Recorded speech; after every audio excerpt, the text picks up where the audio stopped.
নমস্কার বন্ধুরা, welcome to my channel হেসেল।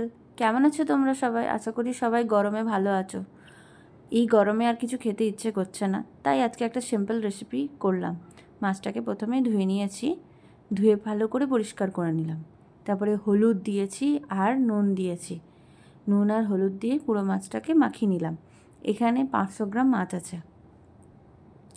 দিয়ে পরে এটা বড় সাইজের একটা কাতলা।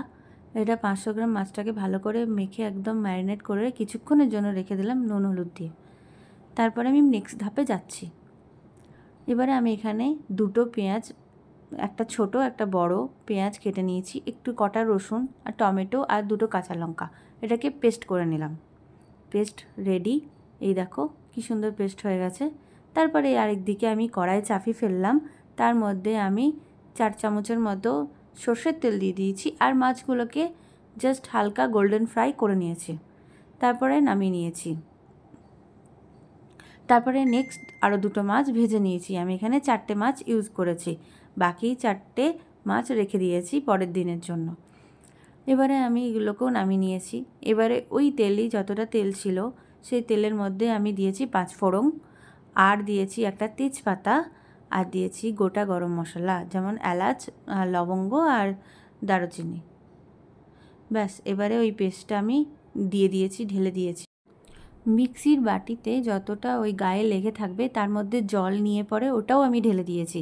ওটা জল দিয়ে ঢালা অবশ্যই দিতে হবে, নাহলে পুরোটা লেগে থাকে। তারপরে আমি এটাকে ভালো করে কষিয়ে নিয়েছি। তারপরে ধনেপাতা দিয়েছি, ধনেপাতা দিয়ে আরেকটু কষিয়ে নিয়েছি।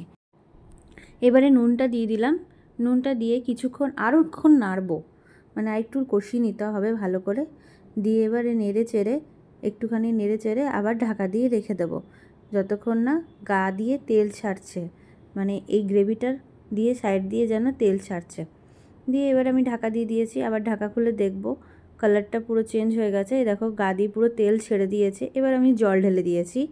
এখানে আমি 1 কাপের মতো জল দিয়েছি। এবারে জলটা দিয়ে বরবর করে ফুটিয়েছি কিছুক্ষণের জন্য। দিয়ে ফুটিয়ে দেওয়ার পরে এবারে আমি মাছগুলো দিয়ে দেবো এক একটা করে। এখানে 4টে মাছ আমি দিয়ে দিয়েছি। 4টে মাছ দিয়ে পরে ভালো করে ঝোলটা ফুটিয়ে নেবো। তারপরে ঝোলটা যখন মরে যাবে, মানে একদম গ্রেভি হয়ে যাবে, তখন আমাদের রেডি। ধনেপাতা দিয়ে দিয়েছি। তারপরে নামিয়ে নেব। আর তোমরা ভালো থেকো, সুস্থ থেকো। Thank you.